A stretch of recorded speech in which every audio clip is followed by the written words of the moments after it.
سردی اور گرمی سے محفوظ رہنے کے ہم نے طریقے اپنائے ہوئے ہیں. تھوڑی سی گرمی ہوتی ہے تو پنکھے کا، ایئر کنڈیشنر کا انتظام ہو، تھوڑی سی سردی ہوتی ہے طرح طرح کے قسم کے ہیٹر ہم نے لگائے ہوئے. لیکن آخرت جو یقینی ہے اس کے لیے کوئی بھی انتظام ہم نے مد نظر نہ کیا ہوا، ہم نے نہیں رکھا اس کا انتظام.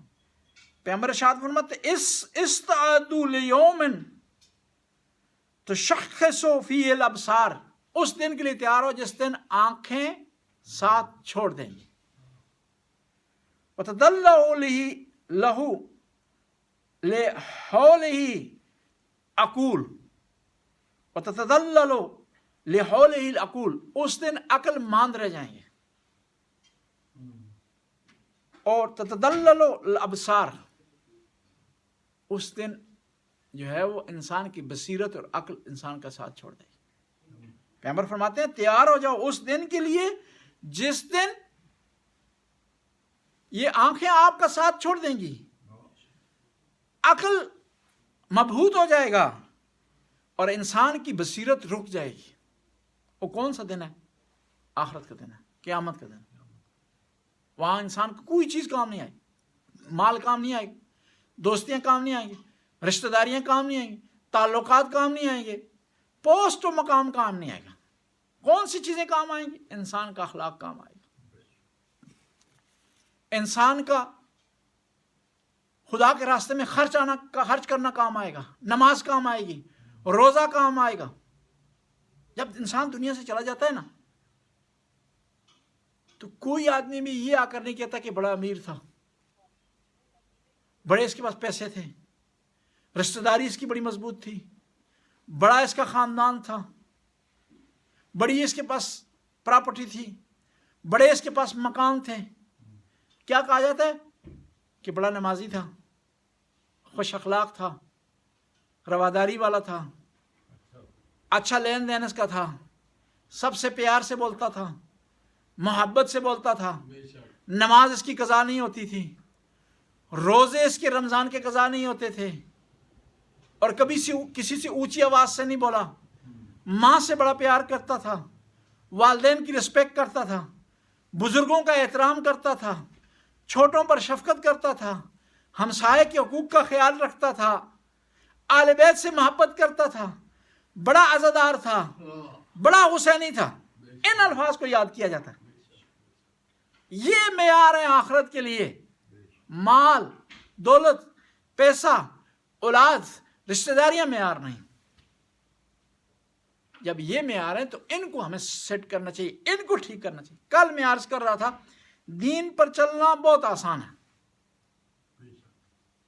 ہاں وہ لوگ کہ جن کے دماغ میں جرم ہے، جنایت ہے، مجرم ہے، ان کے لیے مشکل ہے.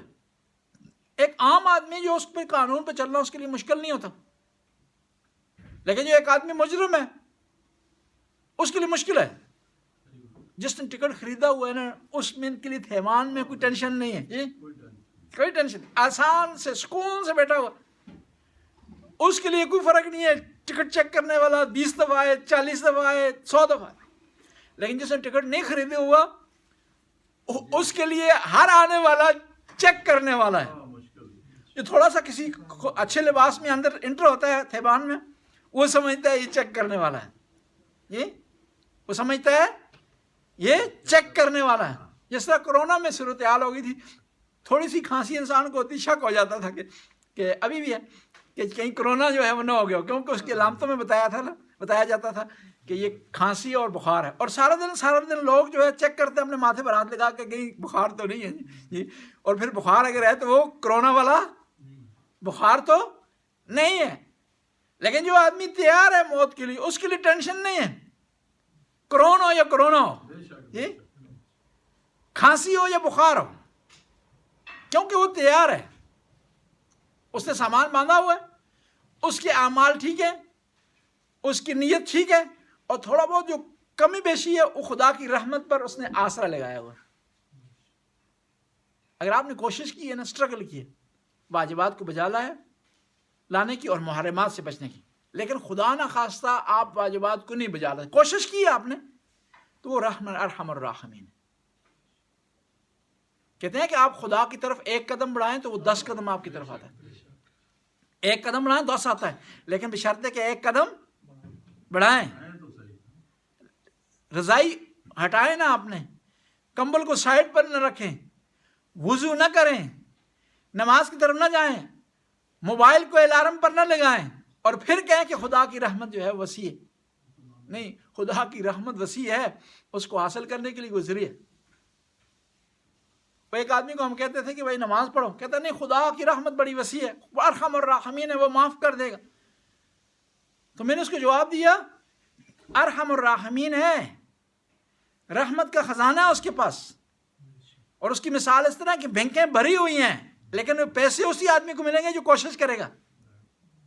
ایک آدمی یہ بہانہ کر کے کام نہ کرے کہ بینکیں بڑی بھری ہوئی ہیں، جی بینکیں تو بھری ہوئی ہیں لیکن ان لوگوں کے لیے ہیں جنہوں نے کام کی ہے، جنہوں نے محنت کی ہے۔ خدا کی رحمت بھی، اس کا رحمت کا بینک بھی بھرا ہوا ہے، لیکن اس کو نکالنے کے لیے، اس کو ٹرانسفر کرنے کے لیے کودے چاہیے، بریکیں چاہیے، اکاؤنٹ نمبر چاہیے، سسٹم چاہیے، کمپیوٹر چاہیے اس کو۔ یہ ساری چیزیں ہوں گی تو تب جو آپ وہاں سے پیسے نکال سکتے ہیں، تب پیسے ٹرانسفر کر سکتے ہیں، ورنہ اگر کروڑوں کے پیسے پڑے ہوں آپ کے پاس کودے نہیں ہیں تو آپ نہیں نکال سکیں۔ رحمت بھی اگر کت وسیع ہے اللہ کی، لیکن اس کو حاصل کرنے کے لیے کودے چاہیے۔ کودے کیا ہے؟ اس کی مخلوق سے رحمت جو ہے وہ پیار کیا جائے، کودے کی ہے سب سے محبت کی جائے، ہمسایوں کا خیال رکھا جائے، گناہ سے بچا جائے، واجبات کو بجا لایا جائے۔ یہ ساری چیزیں ہوں گی تو پھر آپ کے پاس اس کی رحمت کے حاصل کرنے کے لیے کودے آ جائے گا، کوڈ آ جائے گا، اور پھر رحمتیں نازل ہونا شروع ہو جائیں گی۔ پھر اگر آپ نہیں بھی چاہیں گے تو رحمت اس کی نازل ہونا شروع ہو جائے گی، کیونکہ بعض اوقات آپ کو پتہ ہی نہیں چلتا رحمت اس کی آ جاتی ہے۔ ہوتا ہے ایسا نا کہ آپ بعض چیزیں تصور ہی نہیں کر دیتے، کوئی نعمت آپ کے پاس آ جاتی، سوچ ہی نہیں رہے ہوتے کہ اچانک آپ کے پاس خدا کی رحمت آ جاتی۔ وہ جو ہمارے یہاں مثال ہے نا کہ دینا چاہے تو چھت پھاڑ کے دے دیتے ہیں، یہ اسی طرح اچانک غیبی جو مدد آ جاتی ہے خدا کی طرف سے، یہ ہوتی ہے۔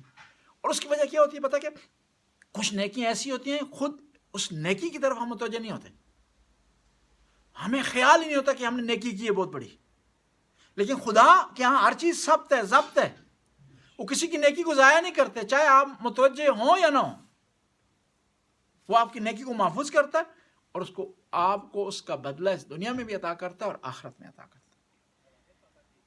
اس حدیث کی طرف دوبارہ آتے ہیں، پیغمبر فرماتے ہیں لو کنتم تؤقنون بخیر الآخرہ وشرها کما تؤقنون بالدنیا لأثرتم طلب الآخرہ۔ جس طرح تم لوگ دنیا کی اچھائی اور برائی کے بارے میں یقین رکھتے ہو، اس طرح تم آخرت کے بارے میں اگر یقین رکھتے ہوتے تو تم آخرت کا انتخاب کرتے۔ ہمیں پتہ چلے کہ فلاں جگہ تھل بت لگی ہوئی ہے، انسان ہے نا، اور وہ تھل بت بھی بہت ہی اچھی ہے، آدھی قیمت سے بھی جو کم لے رہے ہیں پیسے، ہوں ہمیں چیز دے رہے ہیں۔ آپ نے مشاہدہ کیا ہوگا کہ دکان نے کھلنا 9 بجے تو 5 بجے سے لائن شروع ہو جاتی ہے، لیکن یہی تھل بت ہوتی ہے شب قدر کو بھی، وہاں لائن کیوں نہیں ہوتی کہ لائن لگ جائے جی مسجد کی طرف، اگر جگہ ہی نہ ملے اندر، کہ آج خدا کی طرف سے تھل بت آئی ہوئی ہے کہ اگر آج 2 رکعت پڑھیں گے تو 1000 رکعت کا ثواب ملے گا آپ کو۔ دکان والا تو آدھی تھل بت دے رہا ہے نا جی، آدھی قیمت۔ خداوند تعالیٰ کتنی تھل بت دے رہا ہے؟ 2 رکعت اور 1000 رکعت، کتنا ڈیفرنس ہے۔ لیکن کیونکہ ہمیں آخرت پہ یقین نہیں ہے، ہمیں شور نہیں ہے آخرت پر، اس لیے اس تھل بت کی طرف ہم نہیں جاتے۔ عام دنوں میں صدقہ دیں، 1 کروڑ دیں، 1 کروڑ کا ثواب ملے گا۔ رمضان میں دیں گے تھل بت ہے، 70 کا ثواب ملے گا۔ غریب کی مدد عام دنوں میں کریں تو آپ کو نارمل ثواب ملے گا، عید کے دن کریں 70 برابر ثواب ملے گا۔ اتنی بڑی تھل بت کوئی بھی دنیا میں نہیں دیتا۔ کون دیتا ہے؟ صرف اللہ تعالیٰ۔ کون ہے اللہ جو تھل بت دے رہا ہے؟ ایسا اللہ جس کو ہر چیز پر قدرت حاصل ہے، اس کے خزانے میں کسی چیز کی کمی نہیں، اس کی رحمت ختم ہونے والی نہیں ہے، وہ تھل بدر ہے جو سخی ہے، جواد ہے، کریم ہے، اور اس کے پاس کسی چیز کی کمی بھی نہیں۔ اس کے باوجود بھی ہم یقین نہیں کرتے، اس کی وجہ سے لیپ ٹاپ کی تھل بد ہو دوڑ جاتے ہیں، شب قدر کی تھل بد ہے اس کی طرف نہیں آتے، واشنگ مشین کی تھل بد ہے دوڑ کر چلے جائیں گے، لیکن جو ہے وہ عید کی جو تھل بد ہے اس کی طرف نہیں آئیں گے۔ موبائل کی تھل بد لگی ہوئی ہے، اس کے لیے جاگتے ہیں ہم۔ وہ آدمی جو ساری زندگی کے لیے نماز کے لیے 5 بجے نہیں اٹھا ہو جی سردیوں میں، آج جو ہے 5 بجے ایل شاپ کے باہر کھڑا ہے، کیوں؟ کہ دنیا کو اس کو یقین ہے، آخرت پر سے یقین ہے۔ حالانکہ دنیا میں حالات تبدیل ہو سکتے ہیں، آخرت میں تبدیلی نہیں ہے۔ آخرت میں کرونا نہیں ہے کہ کرونا کی وجہ سے قیامت لیٹ ہو جائے جی، یا کرونا کی وجہ سے یہ جو جس طرح ہوتا ہے نا بعض وقت، ابھی پولیس والے جو ویزے دے رہے ہیں انہوں نے انٹرویو بند کر دیے پریزنٹلی، جائیں آپ وہاں جا کر انٹرویو نہ دیں، فون پر انٹرویو دیں یا لکھ کر بھیج دیں یا کاغذ بھیج دیں ویزے کے لیے نا، کچھ دنوں کے لیے گورنمنٹ نے اعلان کیا کرونا کی وجہ سے۔ لیکن منکر و نکیر کرونا ہونے کے باوجود بھی آئیں گے جی، ایسا نہیں ہے کہ کرونا ہوگا تو منکر و نکیر کی چھٹی ہو جائے گی، وہ سوال نہیں کریں گے جی، دور سے ہی سوال کر لیں گے، آن لائن سوال ہو جائیں گے، نہیں وہاں پر سوال ہوں گے۔ اس کا مطلب ہے دنیا یقینی نہیں ہے، آخرت یقینی ہے۔ دنیا کو کرونا روک سکتا ہے، آخرت کو کرونا روک نہیں سکتا۔ خدایا ہمیں توفیق دے کہ ہم جس طرح دنیا پر یقین رکھتے ہیں اس طرح آخرت پر بھی یقین رکھیں۔ ہمیں توفیق دے کہ جس طرح ہم دنیاوی معاملات کو آگے بڑھانے کی کوشش کرتے ہیں اور ان کو فالو کرتے ہیں، ان کے لیے تگ و دو کرتے ہیں، اس طرح اخروی معاملات